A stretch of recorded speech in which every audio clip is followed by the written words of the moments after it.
10 खत, एक अधूरी मोहब्बत और पेड़ पर झूलती एक जिंदगी।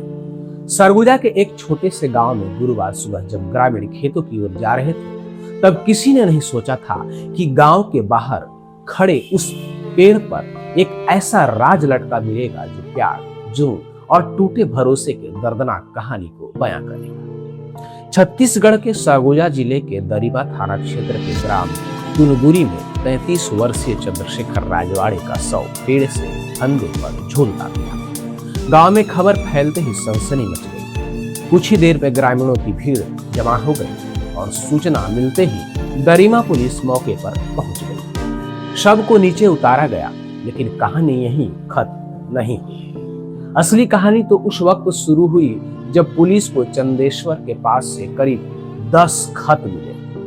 ये कोई साधारण खत नहीं थे। इनमें एक ऐसे इंसान की टूटती मानसिक हालात, जुनूनी प्यार और बिखरती उम्मीदों की पूरी दास्तान लिखी थी। पुलिस के मुताबिक चंदेश्वर लंबे समय से अपनी प्रेमिका की शादी कहीं और हो जाने के कारण गहरे तनाव में था। गांव वालों का कहना था कि पहले वह हंसमुख और मिलनसार था, लेकिन प्रेमिका की शादी के बाद वह धीरे धीरे अकेला रहने लगा। उसने लोगों से मिलना जुलना कम कर दिया था। कोई नहीं जानता था कि उसके मन में इतना बड़ा तूफान चल रहा है। बरामद हुए पत्रों में चंदेश्वर ने अपनी प्रेमिका के पति और उसके ससुर को संबोधित करते हुए कई चौंकाने वाली बातें लिखी थी। एक खत में उसने लिखा था, मैंने तुम्हें पहले भी कई बार बताया है कि तुम्हारी पत्नी मेरी गर्लफ्रेंड है। हमारे बीच संबंध है। उसने मुझसे शादी करने का वादा किया था और मुझसे 40,000 रुपए भी लिए थे। उसे मेरे पास वापस भेज दो, वरना मैं अपनी जान दे दूंगा। ये शब्द सिर्फ स्याही नहीं थे, ये एक ऐसे इंसान की बिखरती सोच की गवाही थे जो हकीकत और अपने जुनून के बीच फर्क को खो चुका था।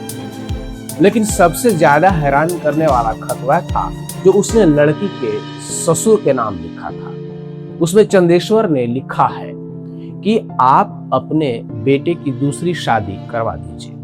आपकी बहू एक दिन मेरे पास वापस जरूर आएगी। वह सिर्फ मेरी है, सिर्फ मेरी है। इन शब्दों ने पुलिस को भी चौंका दिया। जांच में पता चला कि ये खत करीब 1 साल पुराने हैं। कुछ डायरी के पन्नों पर लिखे गए थे तो कुछ सादे कागजों पे।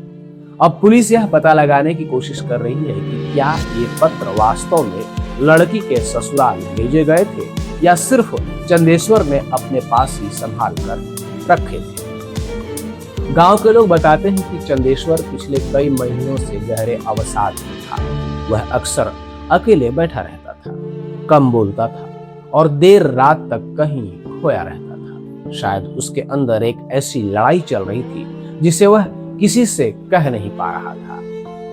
अब दरिमा पुलिस इन सभी 10 पत्रों को अहम साक्ष्य मानकर मामले की जांच कर रही है। लेकिन गांव में हर किसी के मन में सिर्फ एक सवाल गूंज रहा है, क्या सिर्फ एक अधूरी प्रेम कहानी या फिर जुनून ने एक जिंदगी को खत्म